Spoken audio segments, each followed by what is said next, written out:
नमस्कार दोस्तों, स्वागत करता हूं आपका हिंदी डिफेंस शो के एक और एपिसोड में, जहां लेकर आता हूं मैं आपके लिए डेली डिफेंस अपडेट। दोस्तों, अभी इस वक्त दुनिया में सिर्फ 3 ही देश ऐसे हैं जिनके पास 5th जनरेशन फाइटर जेट है, और वो देश है अमेरिका, चीन और रूस।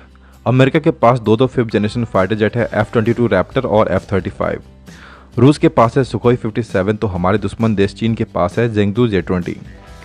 भारत अभी एकमात्र 5th generation fighter jet programme AMCA पर काम कर रहा है। दोस्तों, जब भी मैं कोई वीडियो AMCA के अपडेट के ऊपर बनाता हूं तो लोगों के कमेंट्स काफ़ी निराशाजनक आते हैं और वो कहते हैं कि AMCA टाइम पर डिलीवर किया ही नहीं जा सकता किसी भी हालत में। लेकिन आज जो अपडेट मैं लेकर आया हूं उसे सुनने के बाद आपको यकीन हो जाएगा कि AMCA की डिलीवरी जो निर्धारित समय सीमा तय की गई थी उसी में की जाएगी। एटलीस्ट पूरे प्रयास किए जा रहे हैं और भारतीय एयरफोर्स इसे लेकर काफ़ी ज़्यादा संजीदा भी है। और यह सब मैं नहीं कह रहा, बल्कि इंडियन एयरफोर्स चीफ ने इस बात को खुद बताया है। उन्होंने पूरा प्लान बताया कि इस काम को अंजाम तक कैसे समय से पहुंचाया जाएगा।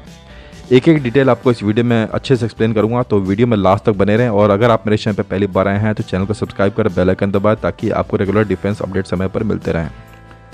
दोस्तों, भारतीय एयरफोर्स को पता है कि AMCA फाइटर जेट का टाइम पर डिलीवर होना कितना ज़्यादा महत्वपूर्ण है।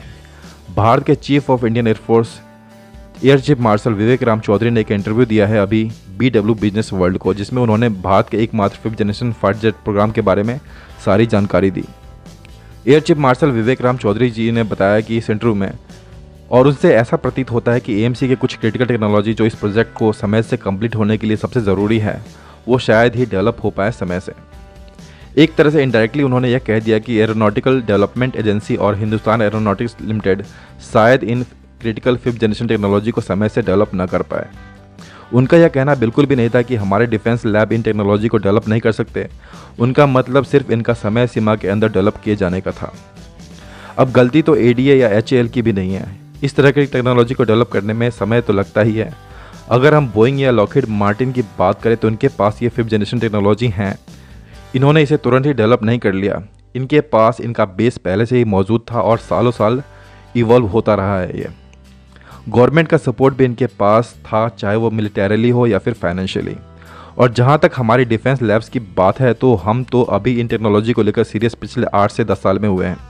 और पिछली सरकार इन सभी चीज़ों को लेकर कितनी ज़्यादा सीरियस थी वो हम सबको पता है। अब ये सब कारण होते हुए भी हम AMCA फाइटर जेट की डिलीवरी को लेट करना एफर्ट नहीं कर सकते, और ऐसा होने का कोई मतलब भी नहीं है, ऐसा कहना है इंडियन एयरफोर्स के एयर चीफ मार्शल का।